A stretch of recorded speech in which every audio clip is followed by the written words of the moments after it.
Bismillahirrahmanirrahim. Assalamualaikum warahmatullahi wabarakatuh.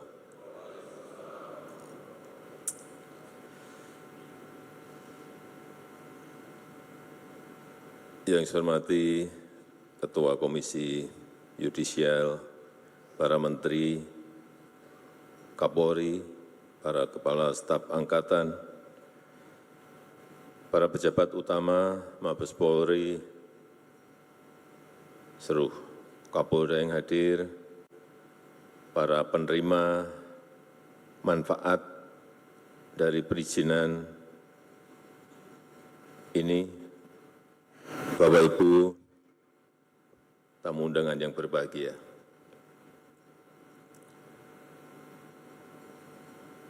Kita tahu di Travel and Tourism Development Index, Indonesia naik peringkat dari peringkat 32 menjadi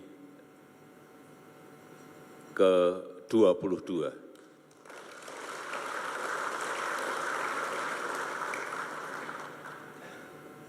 Tapi kita masih tertinggal, kalah dengan Malaysia, dengan Singapura, Thailand, dan yang terakhir kita kalah juga dengan Vietnam. Meskipun naik, tapi kita hanya di urutan ke-5 ASEAN.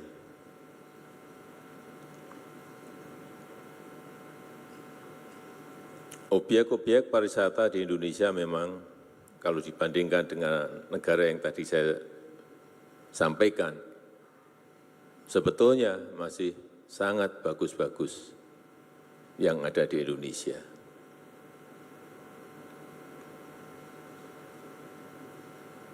Sehingga yang paling baik adalah mendatangkan wisata mancanegara dalam jumlah yang besar. Dengan cara apa?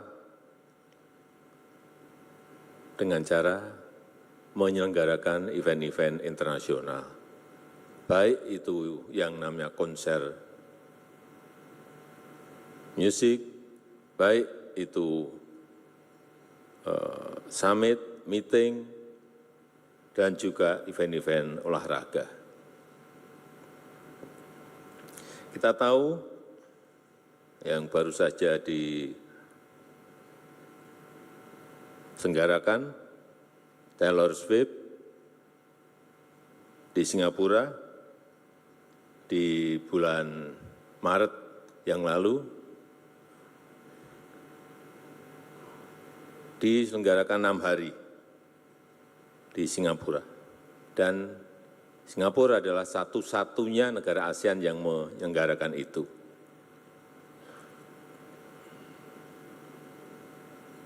Yang nonton, saya kira lebih dari separuh itu orang Indonesia. Karena penggemar Taylor Swift, kalau kita lihat di Spotify, Indonesia itu 2,2 juta orang.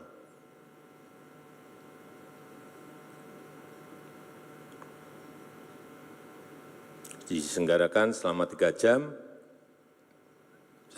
setiap harinya, dan dihadiri totalnya 360.000 orang berbondong-bondong ke Singapura. Sekali lagi, saya pastikan separuh dari yang nonton itu orang Indonesia. Mungkin banyak yang hadir di sini yang nonton ke sana. Apa yang terjadi kalau kita berbondong-bondong nonton yang di Singapura? Itu ada yang namanya capital outflow. Aliran uang dari Indonesia menuju ke Singapura. Kita kehilangan.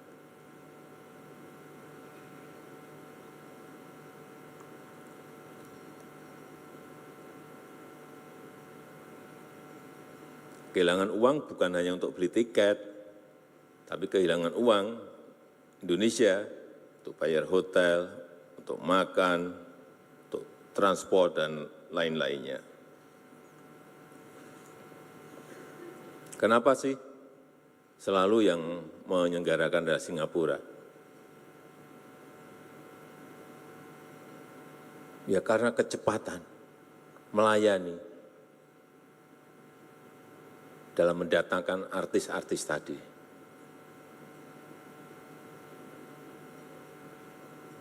Dukungan pemerintah, baik itu kemudahan akses, keamanan, dan lain-lainnya. Yang kedua, saya ingat konser Coldplay. Indonesia dapat, tapi hanya 1 hari. Hanya 1 hari. Singapura dapat 4 hari. Penuh, tambah lagi jadi 5 hari. Penuh, tambah lagi jadi 6 hari. Sekali lagi, yang nonton itu separuh adalah dari Indonesia. Saya pastikan lebih dari separuh dari Indonesia. Karena di sini tiketnya baru 20 menit saja sudah habis. Tapi mau nambah enggak bisa. Kenapa? Saya tanya ke penyelenggara, karena memang urusan perizinan kita ruwet.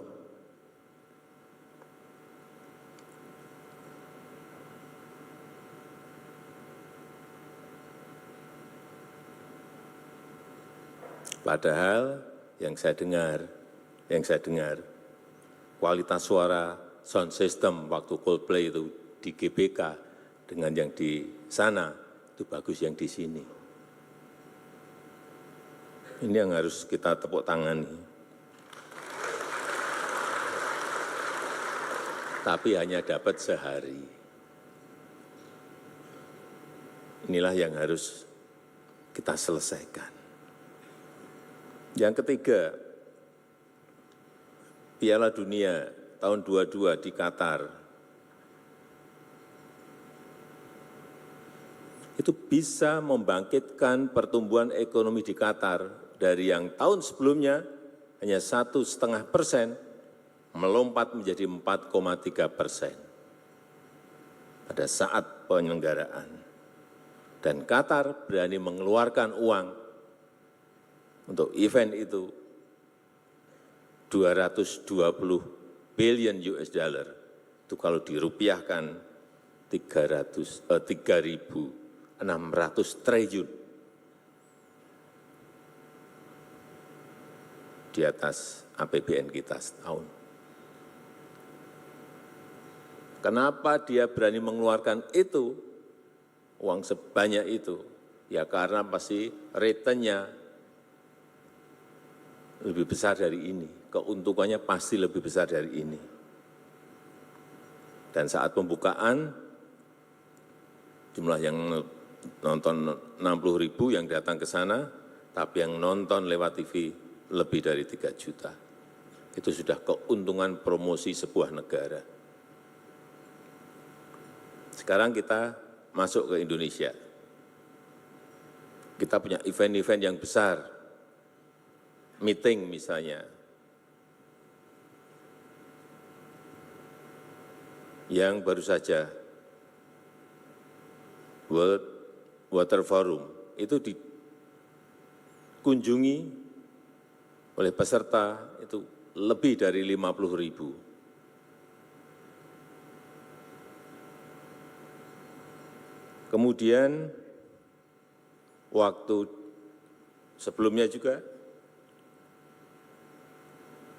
World Bank and IMF annual meeting itu yang datang ke Indonesia kurang lebih 30.000 peserta. G20 yang datang 21.000.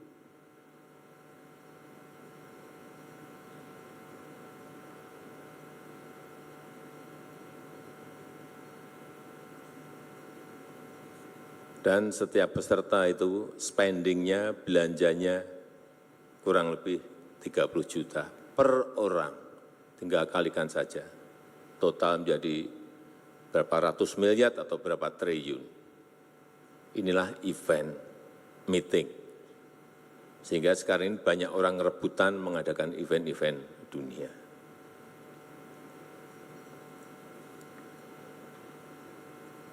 Juga event-event nasional kita, lokal kita.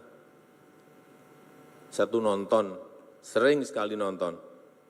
Slang pernah, bukan pernah, nggak tahu berapa kali. Dewa pernah, Ariel Noah pernah, Gigi pernah. Yang saya bisa bayangkan, ngurus izinnya ruwet saja masih mau menyelenggarakan kok, penyelenggara event. Apalagi kalau sekarang dipercepat itu. Saya berikan contoh aja MotoGP di Mandalika. Saya cek ke panitia.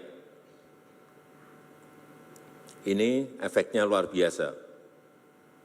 Dampak ekonominya 4,3 triliun. Bisa menyerap, melibatkan tenaga kerja itu 8.000. UMKM yang terlibat kurang lebih 1.000.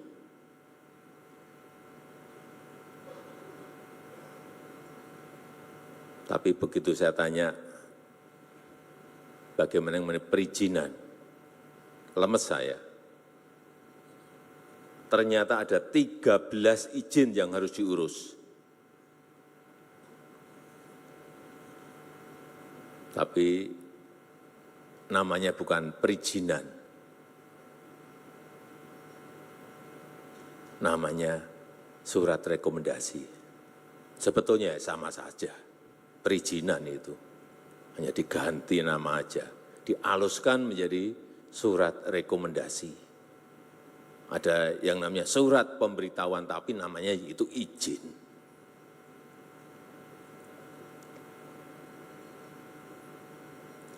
Dimulai dari surat persetujuan desa, surat rekomendasi dari IMI NTB, surat rekomendasi dari IMI Pusat,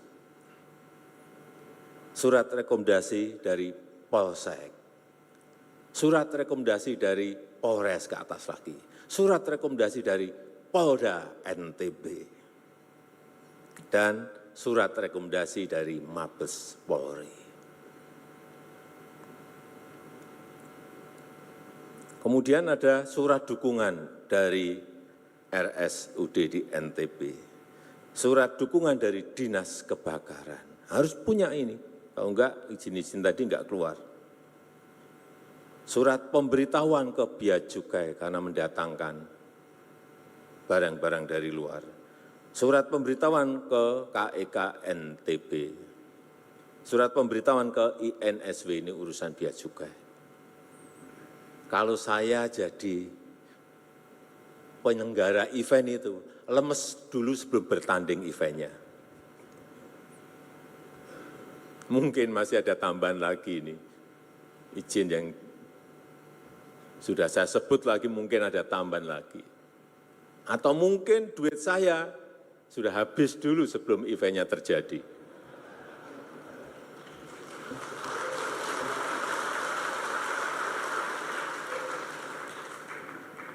Ini fakta. Karena saya tanya langsung, sebenarnya problemnya apa sih? Ini sama dengan konser musik, dengan event-event olahraga lainnya, sudah nggak akan mungkin jauh dari yang tadi saya sebutkan tadi. Betapa sangat beratnya menjadi penyelenggara event di Indonesia. Padahal event di Indonesia itu setiap tahun, sekarang sebelum pandemi itu ada 4.000 event kurang lebih. Sekarang 3.700 event. Jadi sekali lagi, ini sudah saya kejar-kejar lama. Saya sangat mengapresiasi, sangat menghargai. Sekarang sudah ada OSS untuk penyelenggaraan event. Tapi juga akan saya ikuti terus, akan saya cek terus. Karena yang terjadi dulu pernah di sebuah kementerian sudah dibuat OSS. Tapi karena nggak pernah dicek, nggak pernah dikontrol, sistemnya dimatikan. Artinya apa? Manual lagi. Artinya ketemu lagi. Dan akhirnya ditangkap oleh KPK. Ya, saat itu langsung ditangkap oleh KPK. Saya datang, karena saya datang ke sana.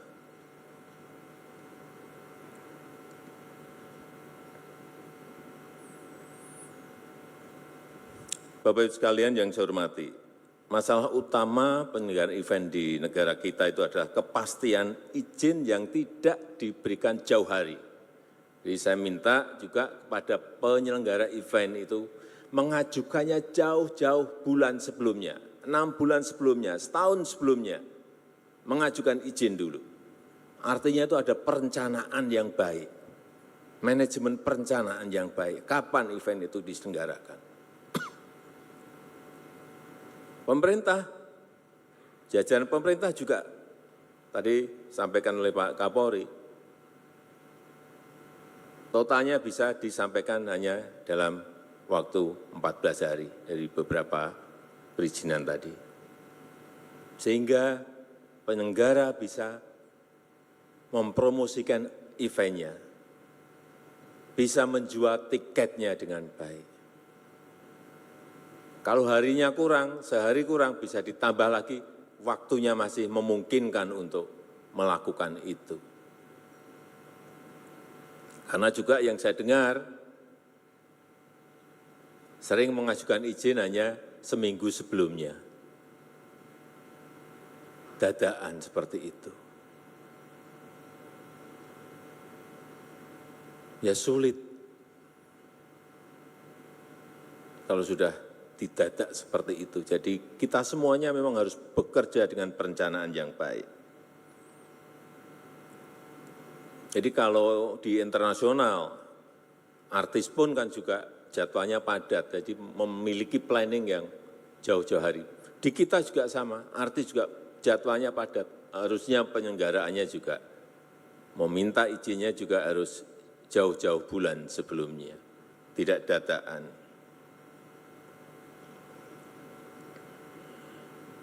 Dan bahkan di negara kita ini masih sudah izinnya keluar saja masih dibatalkan kok.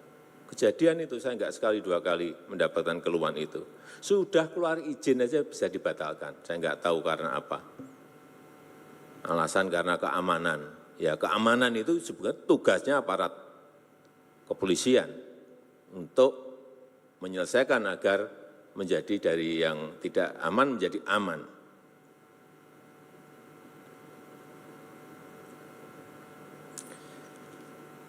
Oleh sebab itu, sekali lagi mengenai digitalisasi proses perizinan ini yang segera kita launching, harapan saya sekali lagi bukan hanya website layanan saja, tapi betul-betul memberikan kemudahan pengurusan, betul-betul memberikan kepastian jauh-jauh hari sebelumnya, betul-betul memotong birokrasi kita, dan sehingga munculnya adalah sebuah kos yang lebih murah dan lebih terbuka transparan. Saya rasa itu yang ingin saya sampaikan, dan dengan mengucap Bismillahirrahmanirrahim pada pagi hari ini, secara resmi saya luncurkan digitalisasi layanan perizinan penyelenggaraan event di Indonesia. Terima kasih. Kami mengundang ke atas panggung Menteri Koordinator Bidang Kemaritiman dan Investasi, Sekretaris Kabinet, Menteri Badan Usaha Milik Negara, Menteri Pemuda dan Olahraga, Kepala Kepolisian Negara Republik Indonesia, PJ Gubernur Jakarta. Tapi kita masih punya PR besar juga. Setelah ini rampung, PR kita adalah bagaimana agar hak cipta itu bisa berdampak kepada para seniman, pencipta lagu, dan lain-lain. Kalau eventnya banyak, tapi dampaknya tidak ke pencipta lagu, ke artisnya juga ini akan tidak berdampak baik kepada para seniman kita. Saya rasa itu. Wassalamualaikum warahmatullahi wabarakatuh.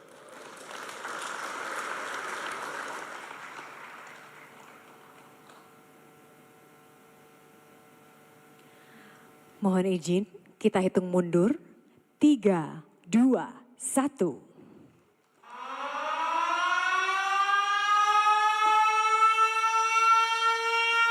Dengan demikian, digitalisasi layanan perizinan penyelenggaraan event secara resmi diluncurkan.